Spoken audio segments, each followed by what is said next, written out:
Welcome, everybody. We have about 300 people registered. I don't know how many people will be joining when we are in the middle of it, but we'll just hope that people can catch up. And as you know, we promised to make available a video and the slides afterwards, and we'll let you know how we're going to do that. Solange, thank you. I was just going to ask about that. What we are doing right now is a 30-minute presentation from Solange on the subject, and we will do Q&A after that. We know that we said 30 minutes, and we're going to stick to that. It's a 4-part series. This is number 2, and it's about the role of DE&I and different stakeholders. And today's is about the employees. The 3rd and 4th are about customers and communities as stakeholders. And there was a first. We will also let you know how to get the video of the first at some point during this event.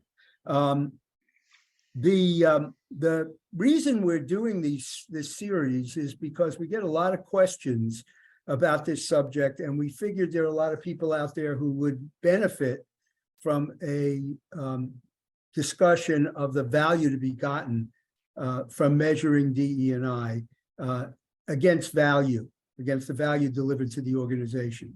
HC Moneyball is our company.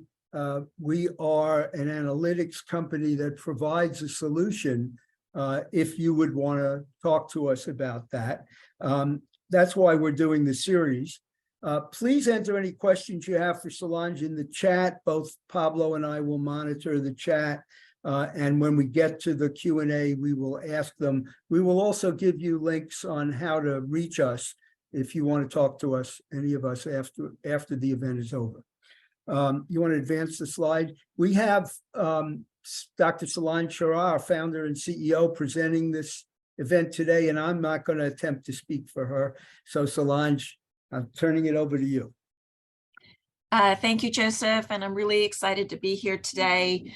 I'm not going to go through my background. You can see I do a lot of things. I'm very busy. I'm very tired, but I'm very energized by this subject. I teach, and I was just teaching at Columbia on Tuesday night, and we were talking about human capital as a governance issue, the S of ESG, and how incredibly exciting it is to be in this field, in this space today, as this area evolves. Human capital and human capital management is going to be the hot topic for the next decade. So if you're a human capital practitioner, hold on to your hats. It's going to be a wild and exciting ride. And one of the things that we're most interested in understanding is DE&I. It's what's being discussed in boardrooms. It's being discussed by investors. It's being discussed by all stakeholders who you see listed here. So what we thought we'd do is we'd unpack what it takes to understand the impact of DE&I performance in your organization, and importantly, communicate that to different stakeholders. So as Joseph said, we had an event on January 5th, and we talked about DE&I as it applies to investors. So what are investors interested in terms of DE&I performance? And again, if you want to get a link to that recording, just reach out to Joseph. His contact information will be at the end of this presentation. Today, we're going to talk about the second stakeholder, which are employees. And we're going to take a little bit of a deep dive into employees, deep as we can get in half an hour.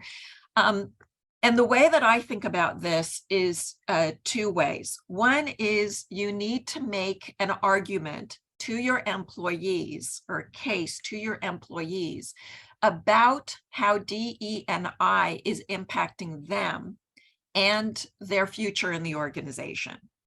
And you also have to make an argument or a case to your C-suite about how your DE&I programs delivered to your employees are actually enhancing corporate performance or value creation.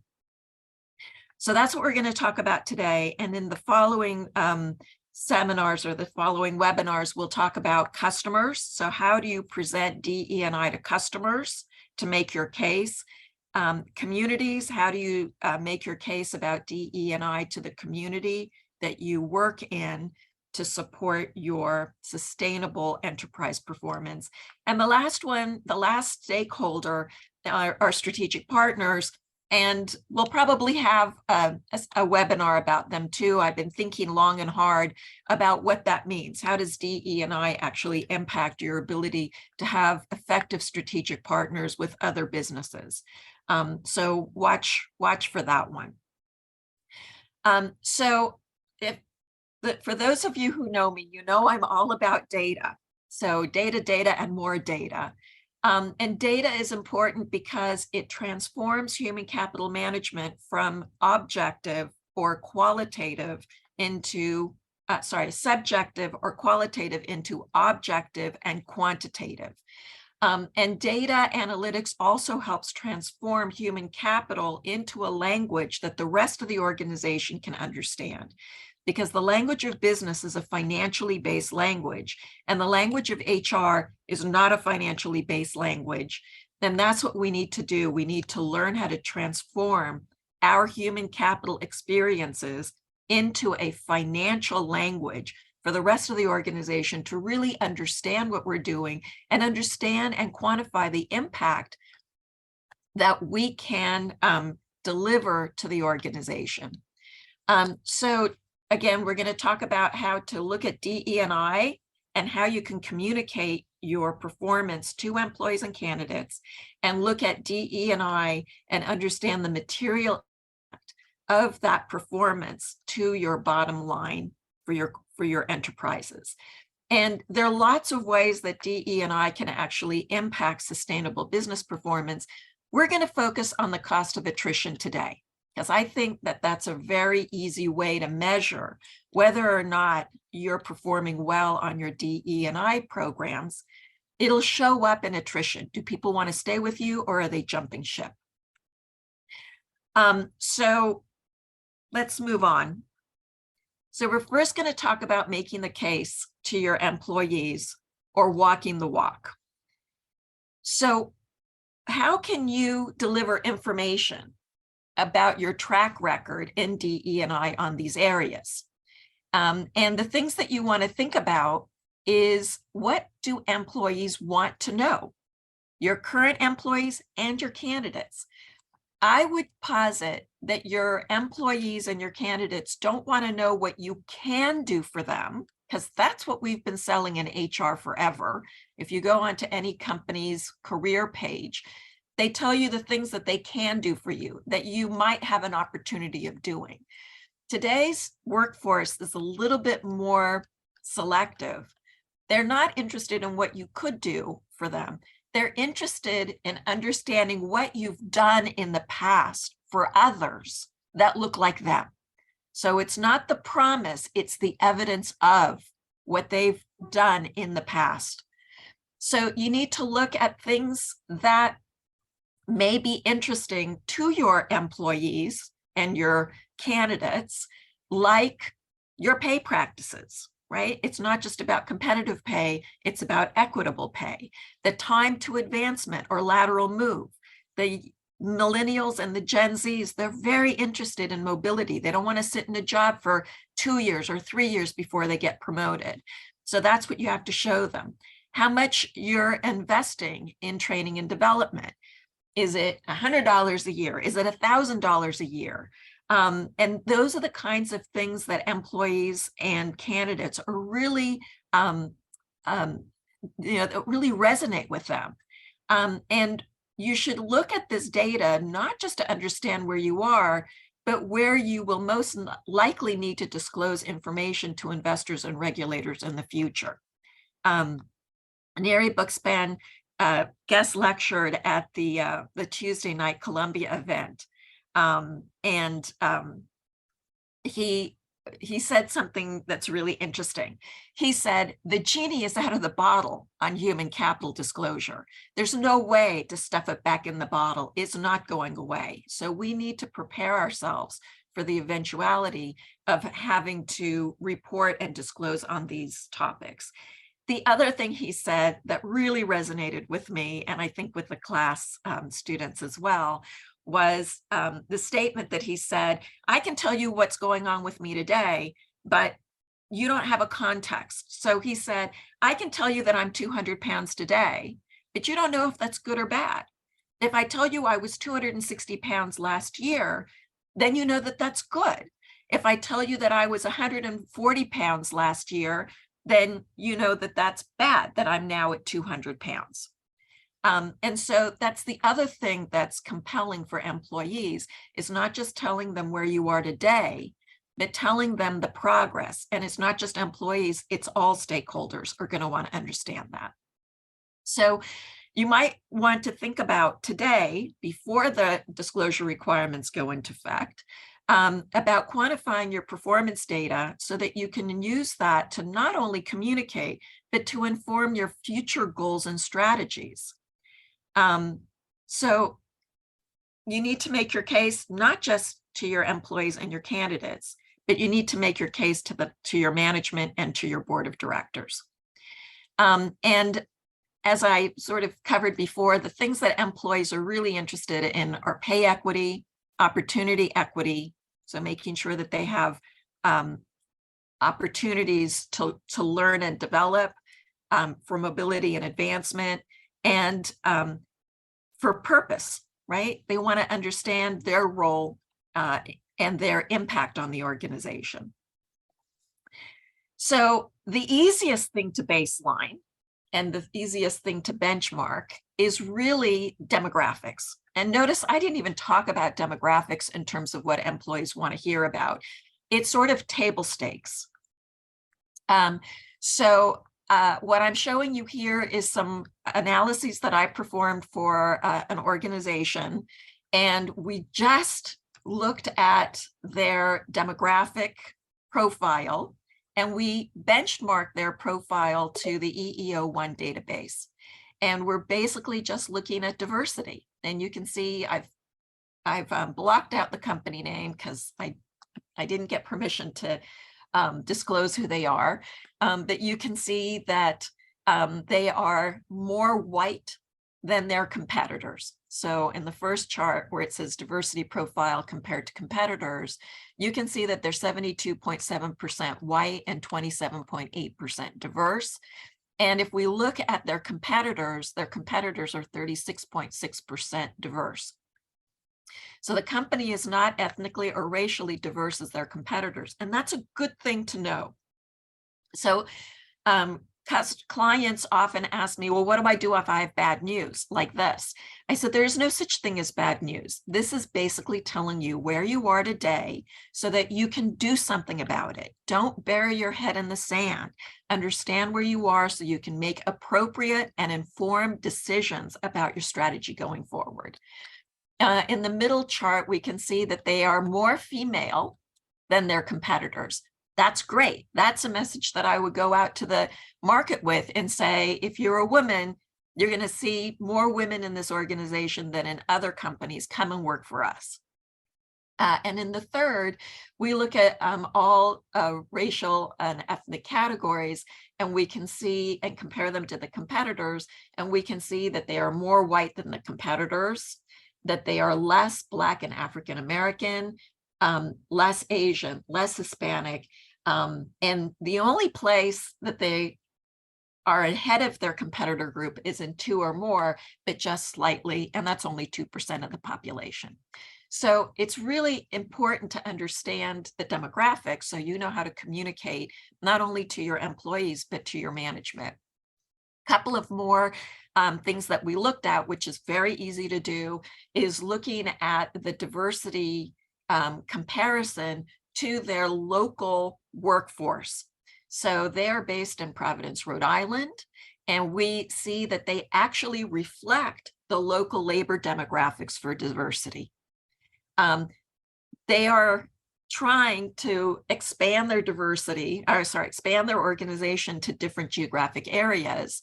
And we're actually helping them by showing them what the other geographic areas look like in terms of their local labor force, so that they can recruit appropriately to reflect the diverse profile of the local labor supply. So we're actually helping them by setting some goals about what their hire should look like.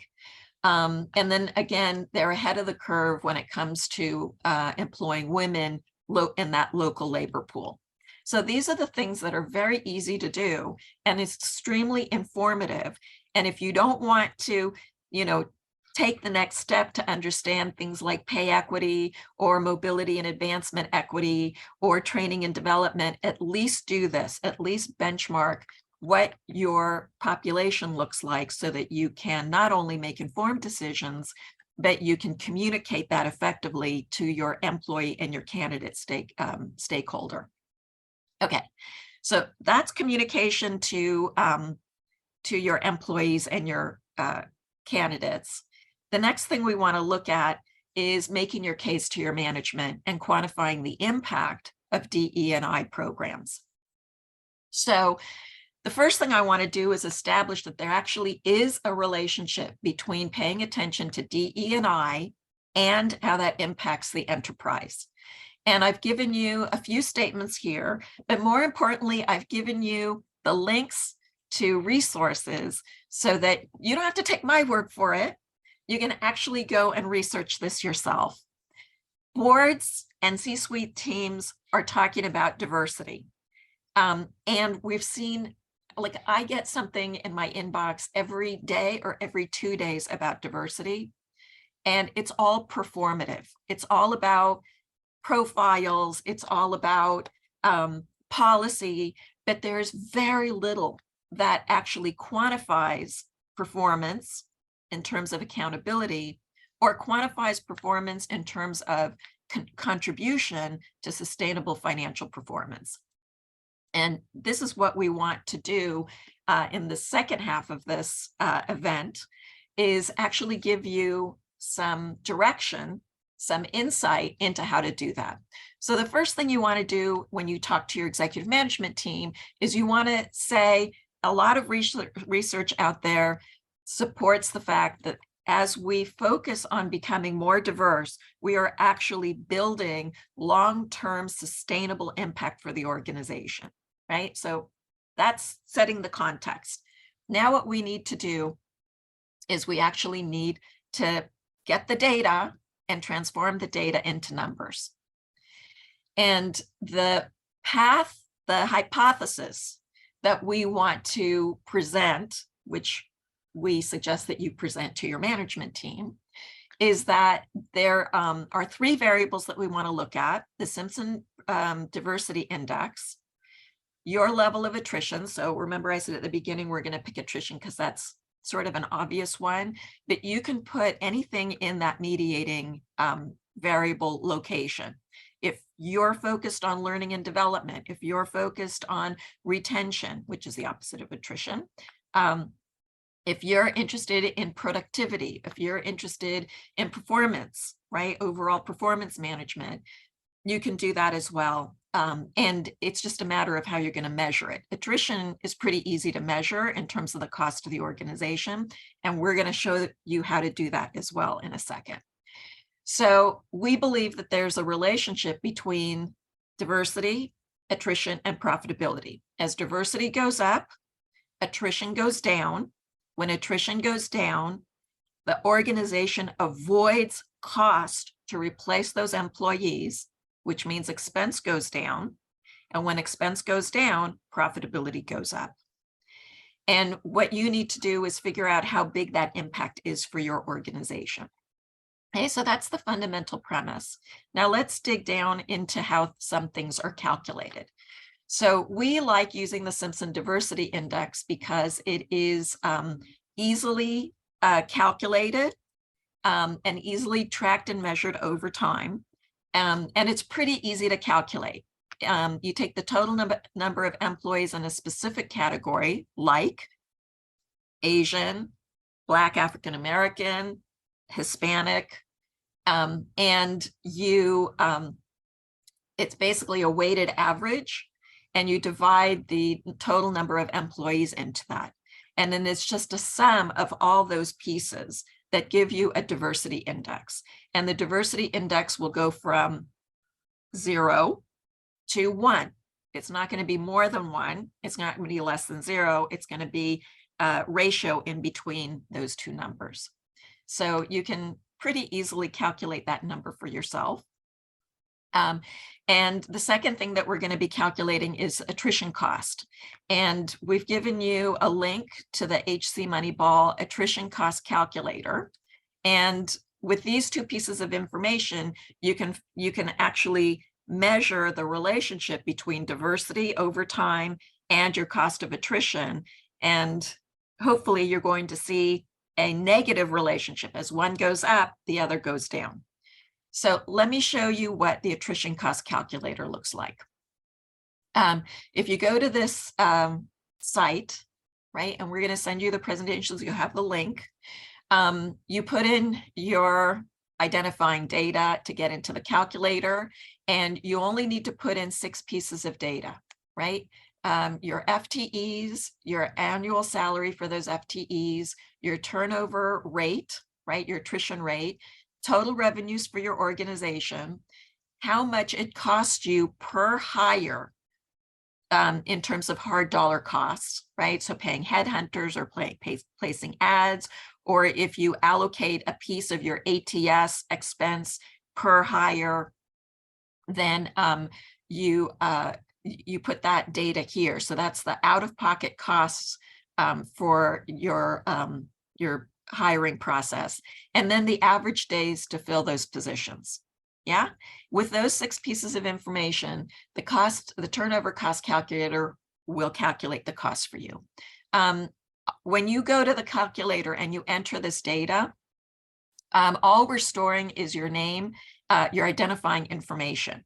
We're not storing any data that you put in the calculator, right? So all the values that you put in to estimate, they disappear. The only thing that we're seeing is who you are. And we're going to add you to our mailing list. So don't be surprised if you see things. So what I wanted to show you is the impact. This is actually, this is real numbers from an organization. And I'm showing you side by side a 20% attrition compared to a 15% attrition. And you can see that when this organization, if it drops its attrition rate from 20 to 15%, it will actually save $184 million. Yeah, so this is a big organization, lots of employees, and their average pay is pretty high. And when they drop that attrition, they're avoiding $184,000 of cost. The cost, it includes a loss of productivity. So every employee actually produces value to the organization. And when you lose that employee, you lose that productivity. And that's what we're estimating as well. It's not just the cost to replace, it's the actual opportunity cost to the organization. And $184 million is a big savings. How would you spend $184 million to achieve a 5% reduction in attrition? And you probably don't need $184 million. You probably need $5 or $10 million to try to either enhance engagement so people don't leave you, or reduce the reason that people are leaving. Either it's uncompetitive wages, or even sometimes bad management. We're actually helping you figure out what the economic benefit is. You as practitioners need to be strategic about figuring out how to achieve that reduction in attrition. Okay, so hopefully that helps. We actually can do the work for you if you don't want to. We have a product called a DE&I audit. You provide us with 2 years of EEO1 filings, and we will perform 70 analytics on those, on that data. We'll provide you with some dashboards, about 40 dashboards. We'll benchmark you to the EEO database for your competitors.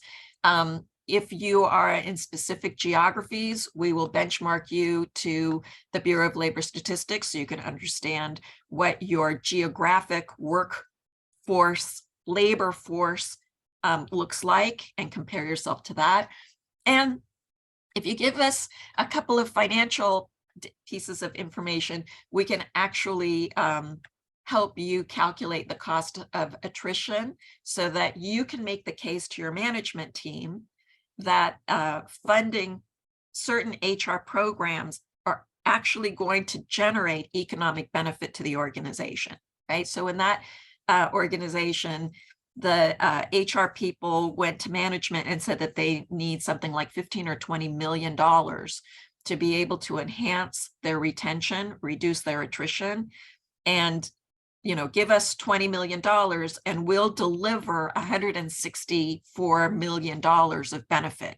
Then the CEO and the CFO and the board were all on board because the benefit of the investment in human capital far outweighed the cost of the investment. And that's what you want to show your leadership team. It's not just we're doing a good thing for our employees and we're improving engagement or we're improving productivity.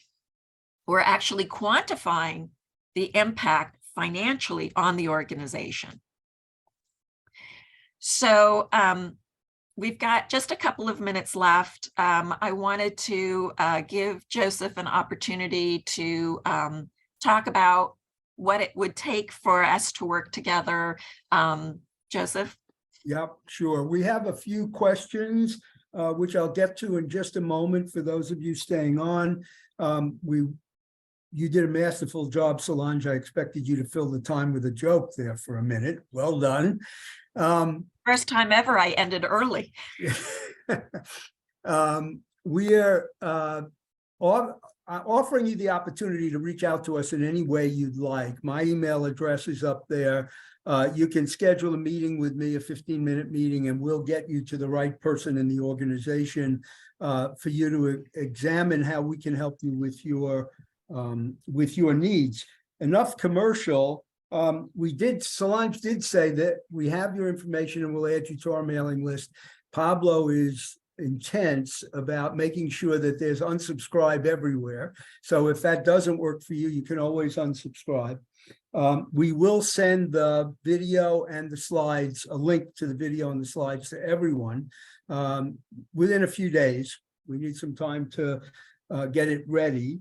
I think that's it. When you get the, you can write these things down, of course, but when you get the slides, you'll have hot links to everything. Let me start with the first questions, and Pablo is also monitoring in the background if you want to add new questions. One question from Michael is, how do you define what the competitors are? Do you do this by industry? Hi, Michael. Thank you for joining. Michael and I know each other, so, heartfelt that you showed up for this. We define the competitor by NAICS code or an equivalent SIC code. However, if you want us to compare you to other industries, we can easily do that as well. It just makes more sense if you're in banking and insurance to compare you to banking and insurance. If you're in healthcare, to compare your performance to healthcare. So we actually define competition by NAICS code. Then we have, from Cameron, how do you balance geographical talent availability with peer benchmarks? So I'm not sure exactly what you mean by that, but let me take a stab at it. So we look at geographic talent availability by looking at BLS data. And the BLS data is brilliant. It's really probably the most accurate and the most robust scan of workforce by geography that we can find.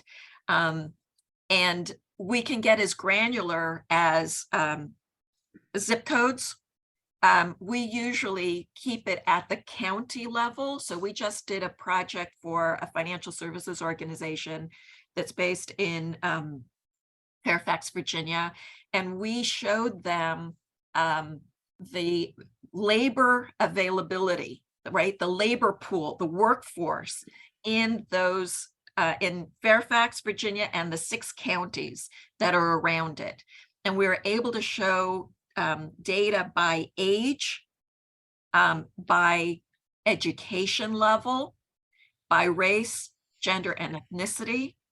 And it really helped the organization evaluate the demographic makeup of their own workforce, that they had an accountability to the board to show them that in fact their workforce mirrored the local labor pool, so that they're not discriminatory in the way that they're hiring people. So hopefully that answered your question. And that's basically how we benchmark. We benchmark the organization's profile, demographic profile, to what the labor pool looks like. Let's see, the next question here is, what is the source? I don't know who entered this question. What is the source of the $5,000 cost to replace? Is that reasonable for all industries? Yeah, let me just go to the calculator here. Actually, you can see that there's slides on each one of these. We just stuck the 5,000 in as a placekeeper, and it could be anything. We have organizations that we work with that actually calculate this very accurately, and they monitor it quarter by quarter. So I'm working with an organization now that's giving me this information quarter by quarter so that we can track over time, not only their cost of attrition and their attrition rate, but their level of productivity. And we're tracing it all the way down to profitability performance on a quarterly basis. So all of these numbers, you need to look in your organization and understand, what you're spending. And again, we designed this so that you can perform sensitivity analysis. So if your attrition rate is low and you don't think that you can squeeze any more out of your attrition rate, maybe you can squeeze your average days to fill position, so that instead of spending 90 days to fill a job, maybe your focus is to fill that job in 30 days, and that will also avoid costs. So each one of these variables you can play with. If you wanted to find out the cost, the hard dollar cost to replace in your industry, I suggest you do a Google search. There's lots of data out there where you can sort of get a sense of industry-based or geography-based information. Okay, here's a personal note for you from Andrea Grant. Hi, Solange, it's Andrea from HRSI. I always learn something new from you. Can you share how your work provides a competitive advantage for the leader asking for this analysis and for the organization? Yeah, great question. Especially in the HR area where we are not quantifying our financial impact. The win is actually being able to transform your HR performance into a financial metric, a language that the CFO and CEO and others in the organization can understand. Not only are you quantifying the benefit of small improvements in HR performance to bottom line performance, to profitability performance, but think about how it enhances the HR person's brand when they can not only communicate in a way that resonates with other leaders, but quantify your accretive impact, your contribution to profitability. So I think that overall, taking this, creating a business case approach helps the leader, but also showing the ROI, the return on investment in allocations, budget allocations to HR. So as I said before, a $20 million allocation to human capital programs is going to drop $168 million to the bottom line. I can't do the math that fast, but if you divide 164 by 20, what's that percent, right? And that's not only an eye opener, but it establishes credibility for the leader asking for the analysis and for the additional ask for budget allocation. Hope that answered your question, Andrea. Another one from someone not identified. Would it be smart to compare with industry and work environment? For example, remote, hybrid, on-site. I would think moving it forward would need to be an intersection of both of these. Is this possible? Yeah, it's absolutely possible. If you can create the data, if you can slice and dice your employee population and come up with data, you can do the analytics, right? And we have so much rich data in HR that simply goes unused. If you know who your remote people are, or your co-located people are, and you can segment those populations, and you can look at attrition by remote or hybrid or on-site, then you can do special analyses, even in the calculator, where you can compare the cost of attrition between your remote workers, your hybrid workers, and your on-site workers. So it will take a little work to calculate the numbers for those three segments of the population, but maybe that's the way to look at it. Maybe if your CEO is saying everybody needs to be co-located because we're going to do better, maybe this is interesting analyses to either confirm his position or refute his position and say, no, our remote workers are even more productive and they have a lower attrition rate. So we're avoiding the cost of having to replace those remote workers.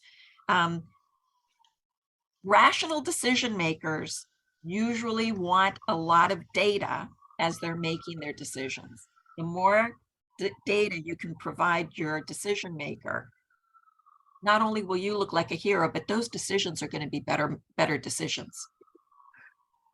So Anonymous, I hope that answered your question.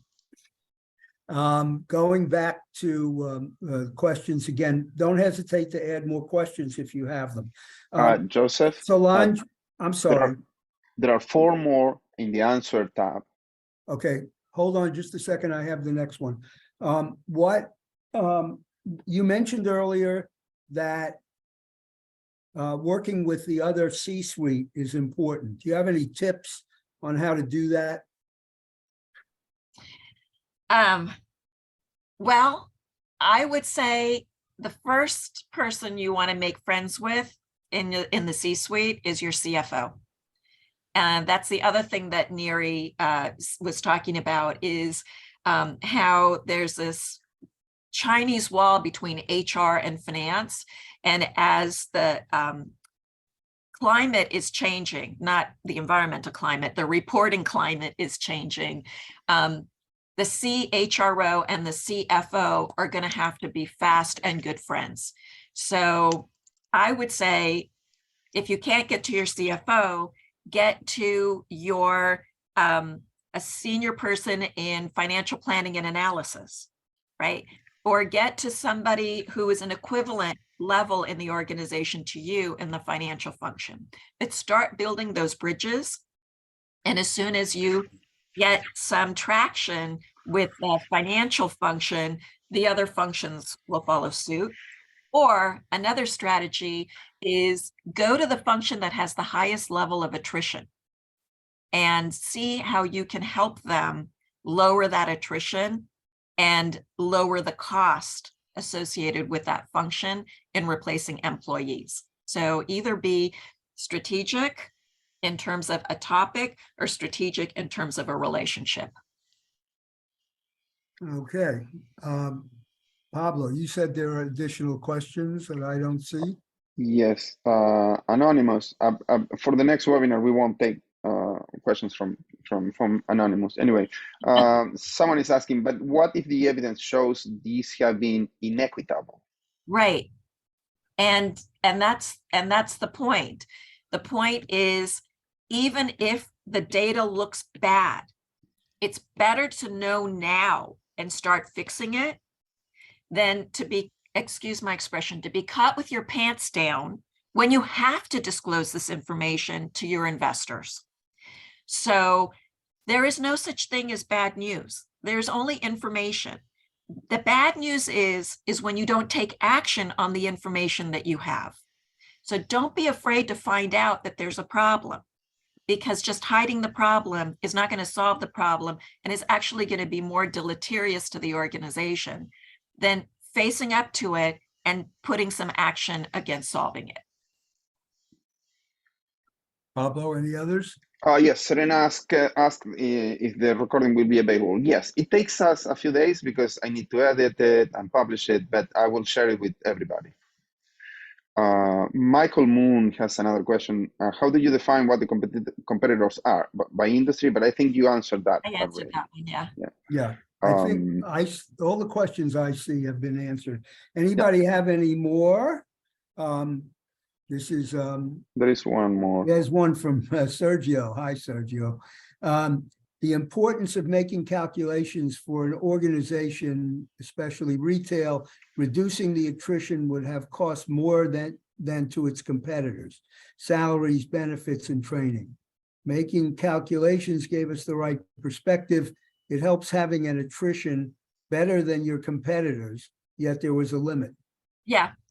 And Sergio, thank you. Sergio and I, again, all right, Sergio and I know each other for a long time now. And he is a very seasoned human capital professional practitioner. You know, what comes to mind when I see this is the, what's it called? It's not called fast food industry anymore. It's called, whatever it's called, fast food industry has an average attrition rate of 60%. When you think about that you're replacing 60% of your employees every year, it's super, super costly. So you're right. When you drop from 60% to 40%, 40% still sounds like it's an enormous number, but it is much better than your competition. And it's very easy to find out what the average attrition rate is by industry or by geography. We pull that out of the BLS data, and we like BLS data for a couple of reasons. One, it's based on millions, hundreds of millions of data points. Number one. Number two, it's the only source of data that the courts believe in. So God forbid you ever have to litigate something, but if you do, the courts love BLS data. So we use it because it's really defensible. And again, based on hundreds of millions of data points, it's very reliable. So it's interesting that you went to legal, because the next question is, do these calculations need to be vetted through legal, since they can be discoverable in litigation? So these calculations, in and of themselves, do not provide a risk exposure if you are not taking action in a discriminatory fashion, or you are not mitigating or rectifying a problem. In and of itself, you need to have data. So the exposure is what you do with that data. And if your organization is very concerned about discoverable data, we have lawyers that we work with. We can have our lawyers work with your lawyers, and then it's privileged information. So, you know, we can take that measure. But again, data is data. What you do with it is what generates your risk exposure. And also there's a difference between individual data and aggregate data. All of the HC Moneyball data is aggregate data. That may make a difference. I don't know for sure. Here's the next question from Diana. What kinds of bias do you watch out for in the benchmark data? Yeah, so if we think there's bias in the benchmark data, Diana, we go to you because you are the expert in data bias. And we are always looking for data bias. That's one of the reasons that we use the BLS data, because it's less likely to be biased because it is based on hundreds of millions of data points. But where we are using small sets of data, we're careful about that, and we follow your lead on looking for bias in data. So thank you for asking. There's one from May. How do you quantify employee engagement information based on cost to the business? So it's hard to unpack this one because I'm stuck with employee engagement. So when we look at employee engagement data, we actually rely on the organization's data because we do not measure employee engagement. So we need to understand what you're measuring in terms of employee engagement. What, is it a direct measure or is it a latent measure, an indirect measure? And then we look at all sorts of cost and benefit information that reflects your specific organization to find how to correlate employee engagement most effectively to other measures or other indicators of human capital performance in the organization. Hopefully Diana, that answers your question. she's quoting you. She said, love that quote. Data is data. What you do with it generates your risk exposure. And I guess that's all part of your question there, Diana.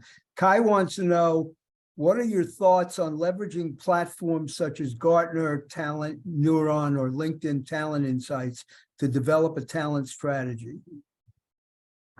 And hi, Kai, another heart out to you. So Kai was a student of mine at Columbia.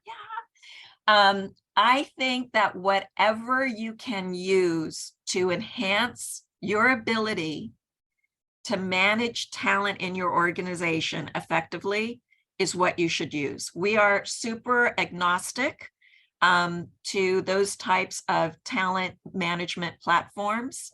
We have our own platform around data analytics, human capital analytics. But the platform that I think you're thinking about is more about talent management that looks at individuals in your system. And anything that you can use to help you create clarity from the chaos that is the human capital area in terms of behaviors and in terms of all the data that you have there is what you should use. I'm working with a couple of organizations now around employee engagement. We don't do that work. We don't collect data. We don't do anything at the individual basis. We do everything at the aggregate. And it's really interesting to see how engagement is really driving really important business outcomes, more than just retention and productivity, other things like quality, innovation. So I think engagement and talent management are much more important to the sustainable success of a business than we've ever given them credit for.